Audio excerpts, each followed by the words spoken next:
Warahmatullahi wabarakatuh. Apa kabar Pak Kiai? Alhamdulillah sehat walafiat. Alhamdulillah senang sekali Pak Kiai bisa hadir di sini dalam momen yang sangat spesial hari ini 1 Muharram 1445 Hijriah. Jadi tahun baru Islam, mudah-mudahan semangat kita untuk belajar juga makin besar ya Pak Kiai. Amin, amin. Amin. Terima kasih sekali lagi.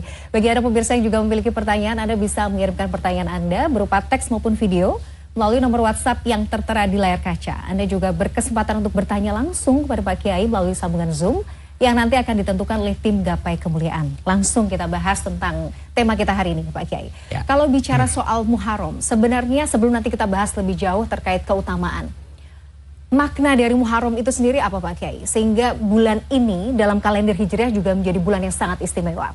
Tafadhol. Iya. Silahkan. Bismillah, walhamdulillah, wassalatu wassalamu ala rasulillah ma ba'du. Mbak Mila dan para pemirsa, Muharram itu baru dikenal pada masa Sayyidina Umar Ibn Khattab. Jadi pada masa Nabi, masa sahabat Abu Bakar As-Siddiq, belum ada perhitungan Hijriah. Jadi masih mengikuti perhitungan miladiah ya, yang ada pada zaman itu yang dominan itu adalah negara-negara maju seperti Persia, ya, itu sudah punya perhitungan sendiri. Kemudian negara belah-belahan lain juga sudah punya memiliki perhitungan. Nah, artinya Nabi pada waktu itu Kaisar Romawi itu yang punya perhitungan menghitung dari mulai kelahirannya Nabi Isa itu juga sudah dikenal di zaman Nabi gitu. Cuma peristiwa itu menarik bahwa pada pemerintahan, pada khilafah Umar Ibnul Khattab itu banyak surat-surat yang masuk dari gubernur-gubernur itu karena tidak mengikuti tanggal yang dilakukan oleh Romawi. Jadi dia bingung sebenarnya surat yang lebih dulu itu yang mana. Gitu. Maka timbullah ide, dikumpulkan para sahabat, maka dihitunglah dari awal perhitungannya hijrah Nabi. Oh, dari. Ya, bukan kelahiran Nabi, tapi hijrahnya Nabi dijadikan tanggal 1 ya dalam perhitungan. Dan ini menarik bahwa perhitungan Hijriah itu memang tidak mengikuti sama dengan Persia, tidak sama dengan Romawi yang mengikuti dengan putaran matahari. Betul. Tetapi Hijriah itu mengikuti perhitungan bulan. Nah, dengan perhitungan bulan itu maka dia akan lebih cepat, ya, lebih cepat bilangannya karena putarannya dalam 1 tahun itu 20 sampai 12 hari itu lebih cepat. Nah, jadi mulai pada Khalifah Umar Ibnul Khattab itu ada perhitungan karena memang dianggap penting untuk menentukan administratif, ya, surat. Kemudian untuk menentukan waktunya haji. Jadi tidak berpedoman lagi kepada perhitungan penanggalan yang lain, tetapi sudah berhitungan sendiri. Itu yang menjadi alasan sehingga itu juga di bulan itu ternyata adalah bulan di mana punya peristiwa yang banyak sekali. Sehingga ketika itu bahwa Nabi Adam alaihissalam ketika diusir, ketika diterima taubatnya itu di bulan Muharram. Nabi Musa ya diselamatkan dari Fir'aun, kemudian ditenggelamkannya Fir'aun itu sendiri pada bulan Muharram.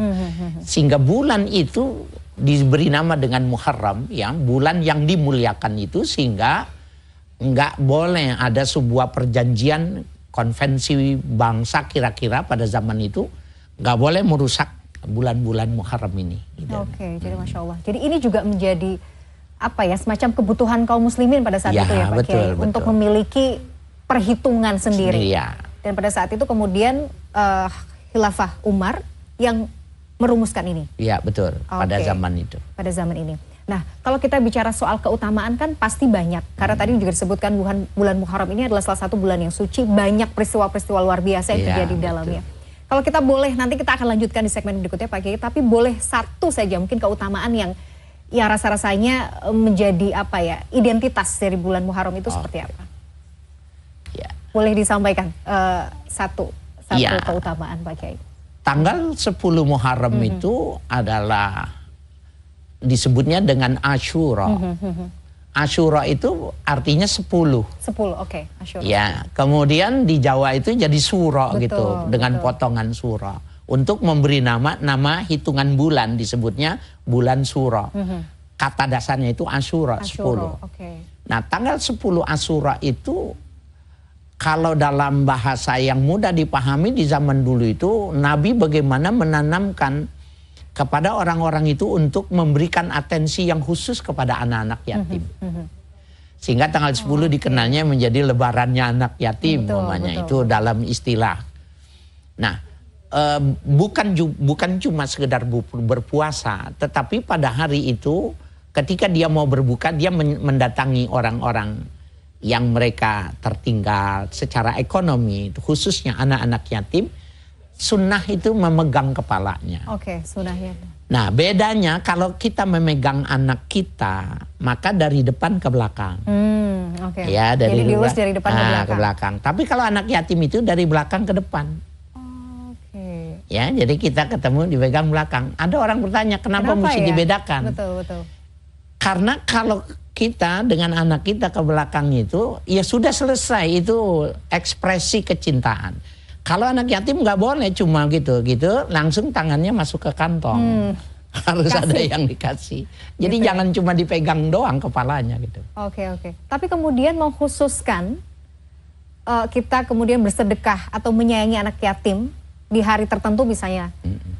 Kita sebutnya 10 Muharram gitu, apakah memang seperti itu atau bagaimana Pak Kiai kalau orang sebenarnya kita tidak boleh mengkhususkan, seperti halnya kalau disebutnya Sayyidul Ayyam al-Jum'ah, ya pemimpinnya hari itu hari Jumat. Kita nggak boleh, malah makruh seandainya di hari Jumat kita berpuasa. Betul. Hanya khusus melakukan ibadah di hari Jumat itu nggak boleh. Tetapi dianjurkan kita untuk menggandengkannya dengan hari sebelumnya atau hari dengan sesudahnya. Itu kalau kita mau melakukan ibadah. Begitu juga dengan Muharram. Jangan kita memberikan atensi kepada anak yatim itu setahun sekali mamanya. Betul. Nah, ini kan para pemirsa, kita lihat di masyarakat itu emang tanggal 10 itu begitu banyak orang memberikan perhatian, tapi setelah itu tidak. Bukan, itu cuma momentum saja. Ya, di mana selalu diingatkan lagi, tetapi refleksinya, follow up-nya itu sepanjang tahun ya? Sepanjang tahun. Ya. Iya, betul. Pak Kiai, tampaknya kita harus sudah dulu. Nanti setelah ini kita akan membahas terkait, kalau kita bicara bulan Muharram, biasanya identik dengan, apalagi tradisi dalam kultur Indonesia ya, identik selain dengan hal-hal yang sifatnya mistis. Bahkan ada kepercayaan-kepercayaan yang menyatakan bulan Syuro itu bulan yang sial dan lain sebagainya. Nanti kita akan bahas ya dalam perspektif Islam. Nah pemirsa jangan kemana-mana, Gapai Kemuliaan akan kembali setelah jeda yang satu ini.